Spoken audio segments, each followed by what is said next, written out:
In 1984, after 8 long years of only nominal success, Reba McEntire finally took charge of her career, demanding artistic control over her music. The response was immediate commercial and critical success.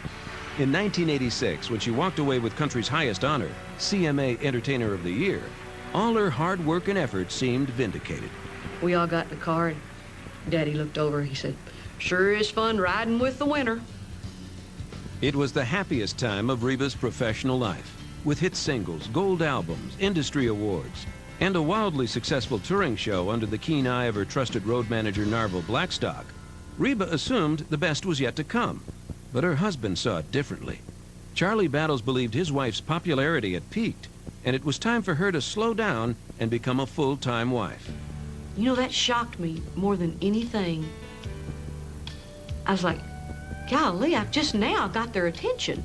I'm just now getting started. What are you talking about? The last one to know. Fiercely dedicated to her career, Reba refused to give it up, and the 10-year marriage became more and more strained. The following year, after shooting a music video in Dallas, a confrontation between Reba and Charlie on her bus became the last straw.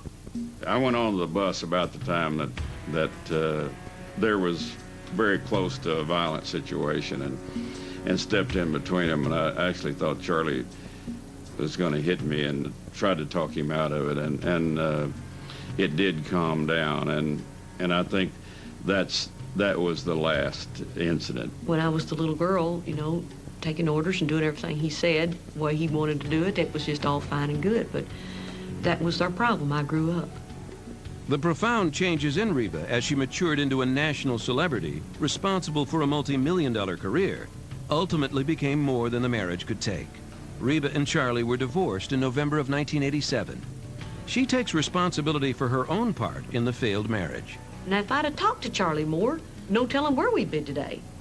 But I was not a communicator. I'd soul up, and I'd stay sold up for 2 or 3 days.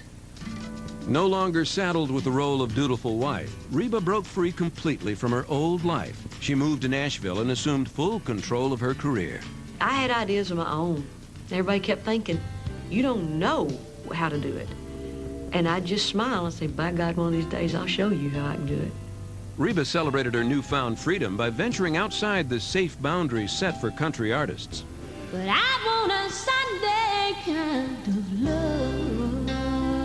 Reba commissioned an agent to search for movie roles, and she began experimenting with her music. Then Hollywood came calling.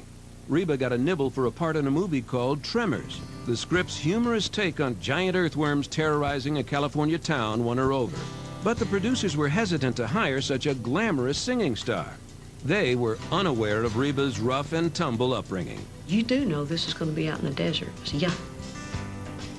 You can't wear much makeup, if any at all. Yeah, it's fine with me. You're not going to have your hair big and, well, it was big enough, but not nicely done. It's going to be a ponytail. I said, that's fine with me. Impressed with Reba's can-do attitude, she won the role and found herself starring in a major Hollywood feature opposite leading man Kevin Bacon. She also found a new leading man in her real life. On steel guitar, Mr. Narvel Blackstock from Burleson, Texas. Tour manager Narvel Blackstock, hired initially in 1980 as Reba's steel guitar player and later as band leader, was emerging from the background as more than just a trusted employee.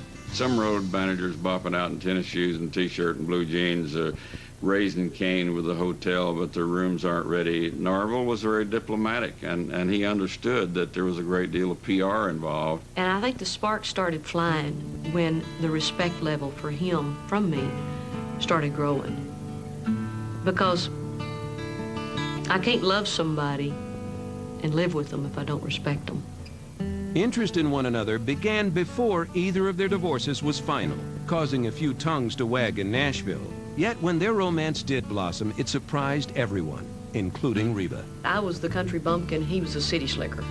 He was from town and I was from the country. And I you know, never in my wildest dreams would I have ever thought it could wind up like this. Reba and Narvel married aboard a boat on Lake Tahoe on June 3, 1989. Soon after their honeymoon, 34-year-old Reba discovered she was carrying her first child. Although she loved being pregnant, her hectic schedule kept her on the road into her 6th month. When Reba finished her tour, doctors discovered a disturbing problem. She was having contractions 3 months early. For the next 10 weeks, Reba had to stay off her feet at home, spending the time looking for songs for her next album and watching a lot of TV. Me and the UPS man were great friends by that time because I ordered so much off 800 numbers.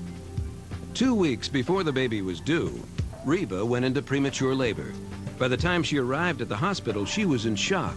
The baby's shoulder was hung on her pelvis bone, and for 7 hours, Reba was in labor. But at 5:04 a.m. on February 23, 1990, a very healthy Shelby Stephen Blackstock was born. Narvel got him first and brought him over to me, and I was just crying like a baby. She waited a long time to have a child, and I told her, I said, Reba, all these awards, all the fame and glory you've had is nothing compared to having your own child. As soon as that baby came, that's the first thing she said. Mama was right about that. By May, Reba had recorded a new album and was back out on the road. Rumor has it hit stores featuring an even more glamorous Reba on the cover. In her first video from the album, she debuted a look that would become her trademark: long, big hair. You don't wanna hurt me, so you lie. We were quite a team. She would do her own makeup, and I would do her hair, and we could do it at the same time. From the time she got up until they went to bed, she put in 3 hours of combing and a ratting and all on her hair. I like the big hair myself. Bigger the better. That's old country and western hair. With a new glam image, a new child, and a new life, Reba felt she could conquer anything, even her hectic schedule.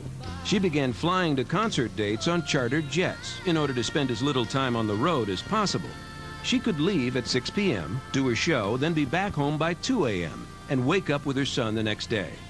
However, unbeknownst to Reba and Narvel, managing their schedule with chartered jets would bring Reba her greatest sorrow. Coming up, an unthinkable disaster. I knew, without a shadow of doubt, something was very, very wrong. And later, Reba leaves a national audience breathless. And before I start singing, I hear the crowd go, When CMT Inside Fame continues.